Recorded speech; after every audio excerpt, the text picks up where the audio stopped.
नमस्ते दोस्तों, आप लोगों के लिए वैदिक साहित्य के प्रश्न चर्चा द्वितीय भाग को लेकर आए हैं।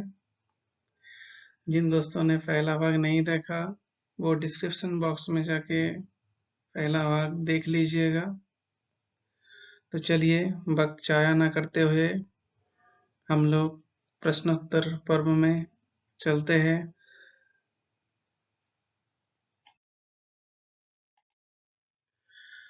तो आज का पहला प्रश्न जो है वो है देवेषु भूयिष्ठै सुक्त्वै कस्तुतः। इसका मतलब क्या है? इसका मतलब है कि देवताओं में से सबसे ज्यादा सूक्त के द्वारा किस देव की स्तुति की गई है। देखिए,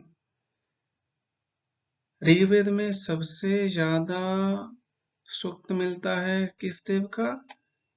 इंद्र देव का। कितना? 250। तो इस प्रश्न का उत्तर क्या होगा? इंद्रदेव। देवेषु भूयिष्ठै सूक्तै कस्तुतः इंद्र। क्योंकि ऋग्वेद में केवल इंद्रदेव का ही 250 सूक्त है। और दूसरे स्थान पे कौन है? दूसरे स्थान पे है अग्निदेव, जिसका है 200। और देखिए, यहाँ पे ऑप्शन में दिया हुआ है रुद्र, वरुण। तो हम लोगों को ये भी जानना जरूरी है कि रुद्र का कितना सूक्त है, वरुण देव का कितना सूक्त है, क्योंकि हम लोग अग्नि और इंद्र का तो जान चुके हैं। तो रुद्रदेव का सूक्त है 3। कितना? 3। और वरुण देव के प्रसंग में टोटल 12 सूक्त है। तो चलिए अगले प्रश्न की तरफ। अगला प्रश्न क्या है? अगला प्रश्न है तांडव ब्राह्मणम कस्य वेदस्य अस्ति। तांडव ब्राह्मणम किस वेद का है? तांडव ब्राह्मणम ऋग्वेद का, शुक्ल यजुर्वेद का, कृष्ण यजुर्वेद का या सामवेद का? देखिए, तांडव ब्राह्मण है सामवेद का ब्राह्मण ग्रंथ। किस वेद का? सामवेद का ब्राह्मण ग्रंथ है तांडव ब्राह्मणम।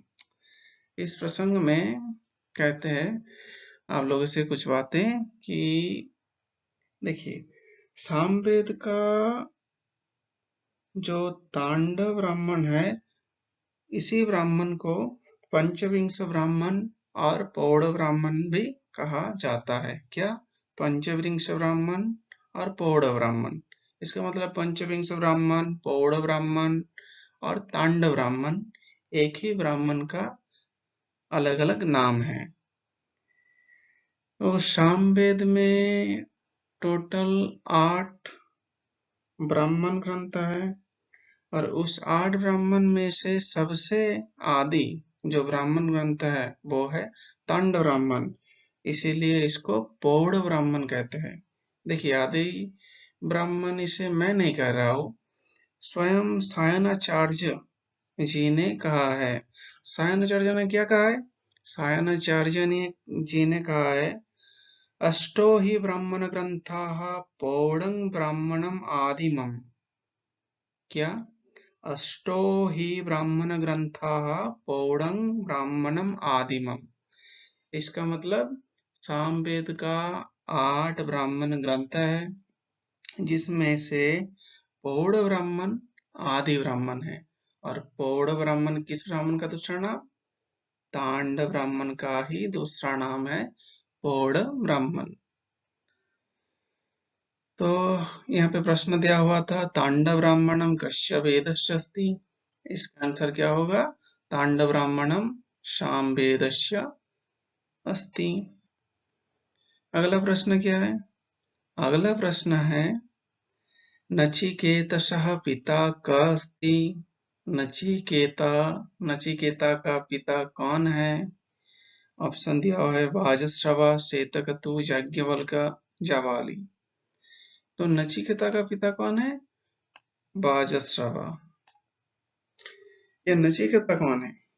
नचिकेता को हम लोग कहाँ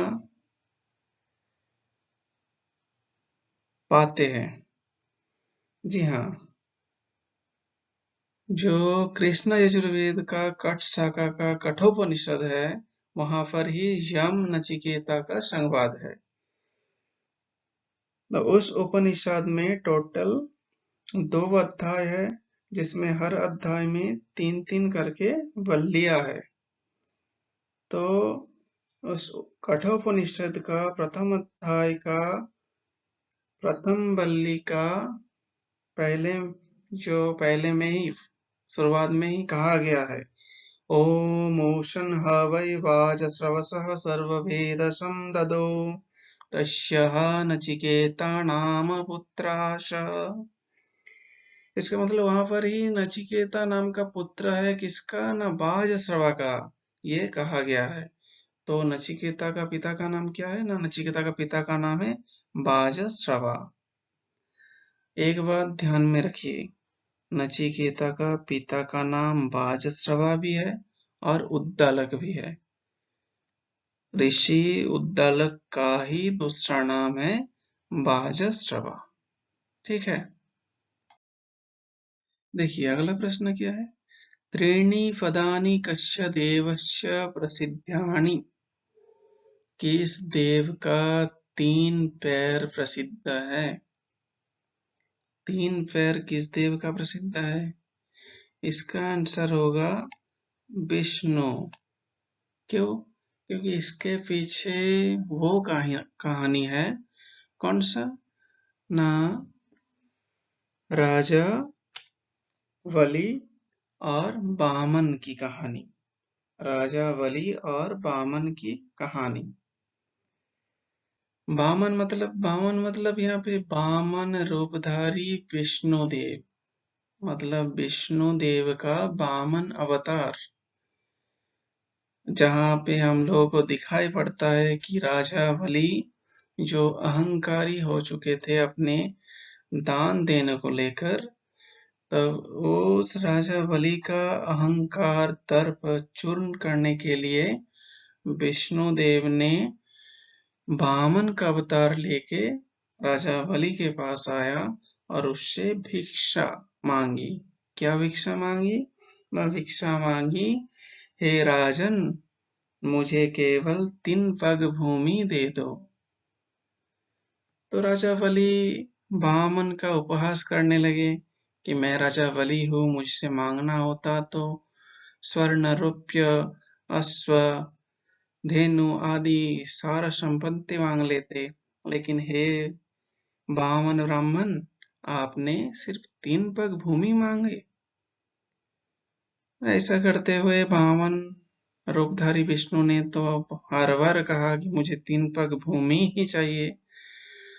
तब बलि ने 3 पग भूमि देने के लिए तैयार हो गया, और जब 3 पग नापने गए वामन, तब वामन रूपधारी विष्णुदेव ने अपना विशाल आकार धारण कर अपनी पहली पग में पृथ्वी पाताल नाप लिए, अपनी दूसरी पग में अंतरिक्ष आकाश नाप लिए, और तब कुछ बचा ही नहीं जहां पे तीसरी पग नापे, और तब राजा बलि का दर्प अहंकार चूर्ण हो गया और राजा बलि ने वामन रूपधारी भगवान श्री विष्णु को अपने सर पे तीसरा पग रखने के लिए कहा। ये जो कहानी है, ये कहानी याद रखिएगा, इसी से दिमाग में आ जाता है कि त्रीणि पदानि कस्य देवस्य प्रसिद्धानि, न त्रीणि पदानि विष्णुदेवस्य प्रसिद्धानि। ठीक है, अगर कहीं कोई भी डाउट रहे तो कमेंट कर दीजिएगा। अगला प्रश्न क्या है ना? अगला प्रश्न है, विश्वामित्र नदी संवाद ऋग्वेदस्य कस्मिन् मंडले उपलभ्यते? विश्वामित्र नदी संवाद ऋग्वेद का कौन से मंडल में उपलब्ध है? इसका आंसर होगा तृतीय, क्योंकि विश्वामित्र नदी संवाद ऋग्वेद के तृतीय मंडल के 33वां सूक्त है। ठीक है, अगला प्रश्न क्या है? अगला प्रश्न है तैत्तिरीयारण्यकं कं वेदम अवलंब्यते। तैत्तिरीय आरण्यक किस वेद का है? देखिए, तैत्तिरीय आरण्यक तो है कृष्ण यजुर्वेद का, लेकिन यहाँ पे कृष्ण शुक्ल ऐसा करके नहीं दिया हुआ है, यहाँ पे दिया हुआ है यजुर्वेदम। तो आंसर क्या होगा? यजुर्वेदम। लेकिन आप लोगों को याद रखना पड़ेगा कि तैत्तिरीय आरण्यकम कृष्ण यजुर्वेदम अवलंब्यते, मतलब तैत्तिरीय आरण्यक कृष्ण यजुर्वेद का आरण्यक ग्रंथ है। यहाँ पे प्रश्न दिया हुआ है पैप्यलाद शाखा केन वेदेन संपृक्ता, मतलब पैप्यलाद शाखा किस वेद से संबंधित है? तो पैप्यलाद शाखा है किस वेद का ना? पैप्यलाद शाखा है अथर्व वेद का, क्योंकि अथर्व वेद का 2 शाखा है उपलब्ध, एक शौनक और एक पैप्यलाद। तो पैप्यलाद शाखा केन वेदेन संपृक्ता, पैप्यलाद शाखा अथर्व वेदेन संपृक्ता। याद रखिएगा अथर्ववेद का 2 शाखा का नाम, एक जो हुआ शौनक और दूसरा हुआ पैप्यलाद। अगला प्रश्न क्या है? अगला प्रश्न है ऋग्वेदस्य नवमे मंडले को देवः स्तुतिं लभते। ऋग्वेद का नवम मंडल में किस देव का स्तुति पाया जाता है? देखिए, ऋग्वेद का नवम मंडल का नाम क्या है? नवम मंडल का नाम दूसरा नाम कहा जाता है सोम मंडल। क्यों? क्योंकि ऋग्वेद का नवम मंडल में ज्यादातर सूक्त सोम देव का ही है। ठीक है, चलिए अगला प्रश्न क्या है? अगला प्रश्न है यत्र विश्वं भवत्येकनिडम् इति मंत्रः कस्मिन् वेदे लभ्यते। यत्र विश्वं भवति एकनिडम्, यह मंत्र किस वेद में पाया जाता है? देखिए, ये मंत्र किस वेद में पाया जाता है? ये मंत्र पाया जाता है शुक्ल यजुर्वेद में। कहा? शुक्ल यजुर्वेद में। शुक्ल यजुर्वेद का 32वां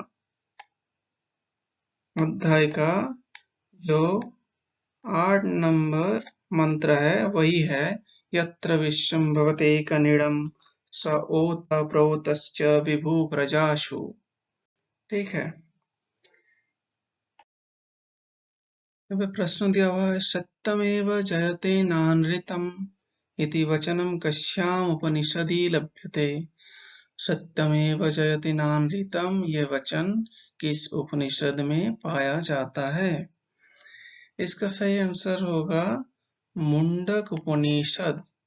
देखिए, मुंडक उपनिषद क्यों? क्योंकि मुंडक उपनिषद का जो तृतीय मुंडक है, तृतीय मुंडक का प्रथम खंड का 6वां मंत्र है सत्यमेव जयते नानृतम् सत्येन पंथा विततो देवयान आदि करके मंत्र दिया हुआ है,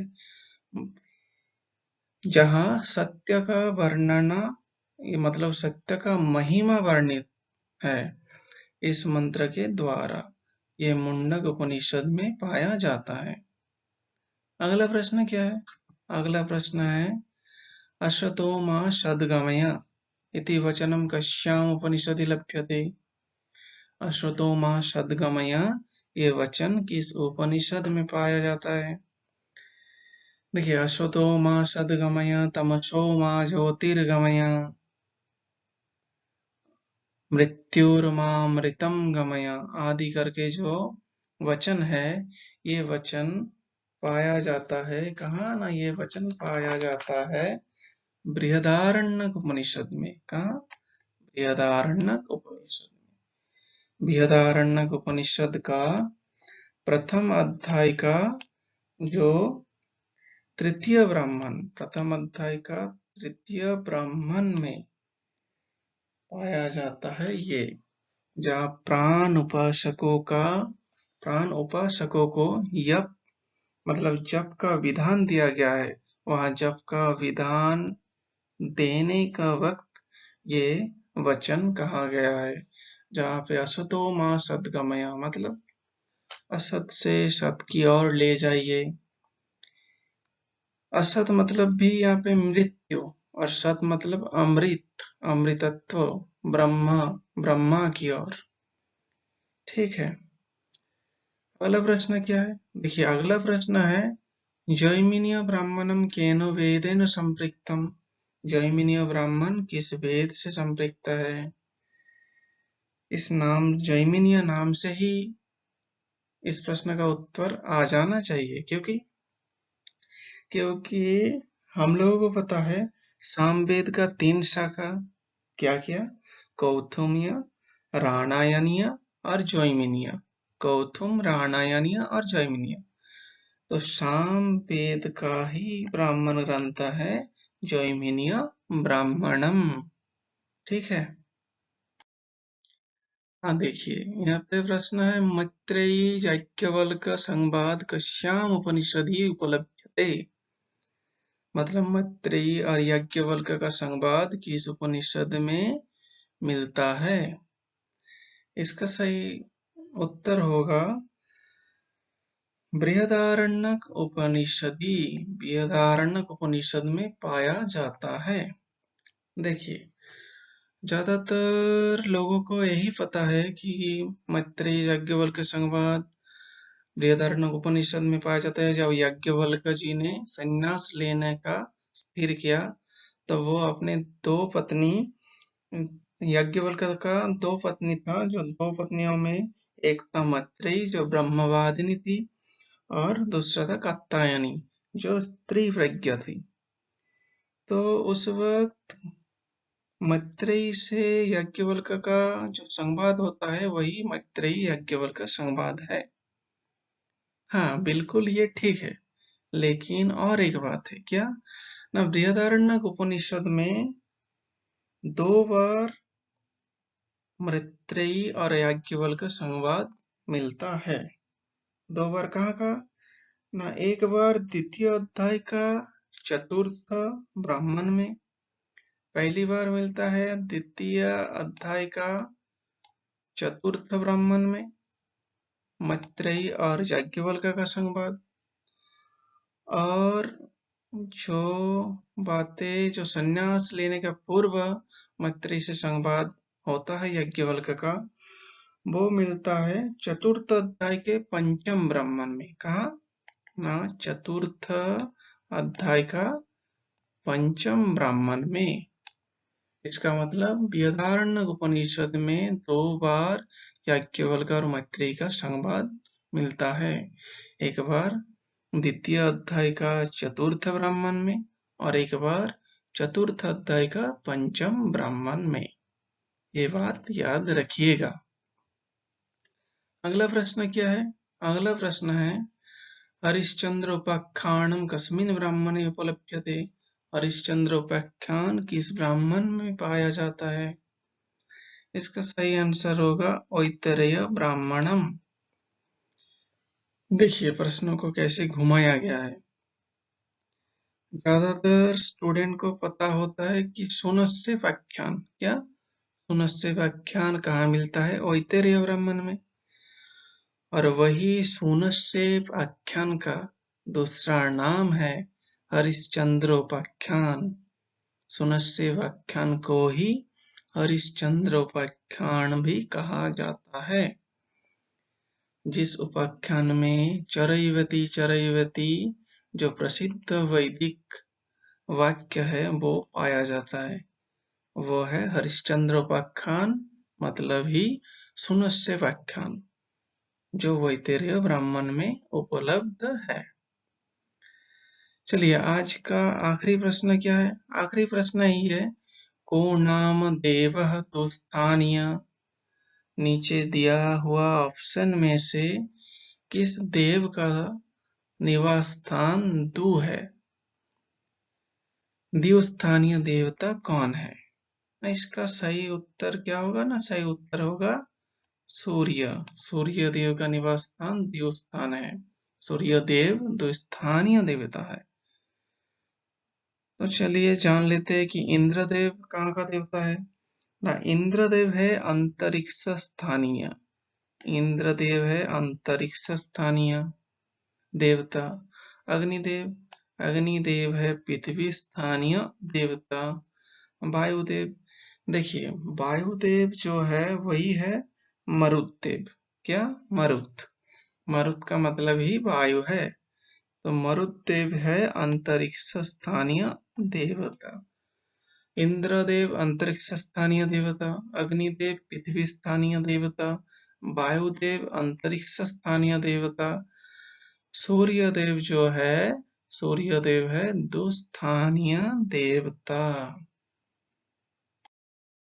देखिए आज शेष करते हैं हितोपदेश के एक वचन से। क्या? न उद्यमेन हि सिद्धन्ति कार्याणि न मनोरथैः, न हि सुप्तस्य सिंहस्य प्रविशन्ति मुखे मृगाः। इसका मतलब उद्यम के द्वारा ही कार्य का सिद्धि होती है, मनी मन सोचने से नहीं होती। जैसा कि सोते हुए सिंह की मुंह में तो कभी मृग प्रवेश नहीं करेगी अपने आप, मृग को पकड़ने के लिए सिंह को अवश्य ही परिश्रम करना पड़ेगा। ये बात सही है, लेकिन जो पहला लाइन है, उद्यमेन ही सिद्धन्ति कार्याणि न मनोरथैः, उद्यम के द्वारा ही कार्य सिद्ध होता है, मनी मन सोचने से नहीं।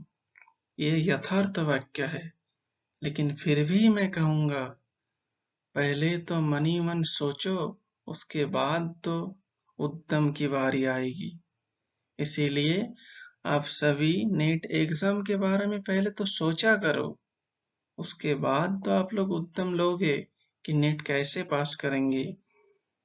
इसीलिए पहले जरूरत है मनी मन सोचना कि मुझे ये करना है, और उसके बाद जो सेकंड स्टेप है वही है यहाँ पे वर्णित, उद्यमेन हि सिद्धन्ति कार्याणि न मनोरथैः। अपने मन में सोचने के बाद ये याद रखना कि सिर्फ सोचने से कुछ नहीं होगा, मुझे उद्यम के द्वारा ही कार्य को सिद्ध करना है। ठीक है, आज के लिए इतना ही। सभी खुश रहिए, आनंदित रहिए। नमस्ते।